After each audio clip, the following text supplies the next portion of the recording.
অপেক্ষাকে আমি আজও ছাড়তে পারিনি। হ্যাঁ, অপেক্ষার কথাই বলছি। ভালোবাসার রক্তিম ধারালো স্নিগ্ধ ছোঁয়ায় এই হৃদয় থেকে এক এক করে ছেড়ে গেছে সব লোভ, হিংসা, ক্রোধ, অহংকার, স্বার্থপরতা, সব কিছু। কিন্তু অপেক্ষা অপেক্ষা আমাকে আজও ছেড়ে যেতে পারেনি। আমি ভালোবাসার জন্য সব কিছু ছেড়েছি, শুধু অপেক্ষা ছাড়া। অপেক্ষাকে আমি আজও হৃদয়ের গহীনতম অংশে অবরুদ্ধ করে বেঁচে আছি। অনেকেই বলে অপেক্ষা হচ্ছে শুদ্ধতম ভালোবাসার প্রকাশ। ভালোবাসতে সবাই পারে, কিন্তু সবাই প্রিয়তমর জন্য অপেক্ষা করতে পারে না। আসলে কি তাই? জানি না, হবে হয়তো।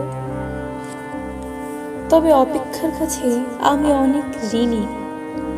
প্রিয়তমর জন্য অপেক্ষা আমাকে পাখির মতো সহজ হতে শিখিয়েছে, শিশুর মতো অনাবিল হতে শিখিয়েছে, আকাশের মতো বিশাল হতে শিখিয়েছে, ফুলের মতো স্নিগ্ধ সুন্দর হতে শিখিয়েছে।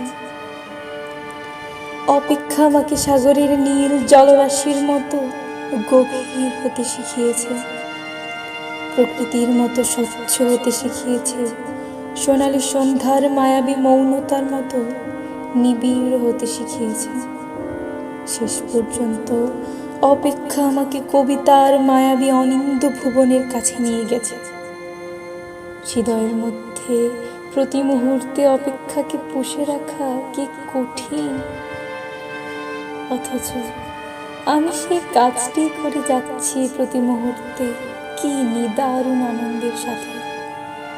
আর অপেক্ষা, তুমি কত বেদনাদ্র সুন্দর।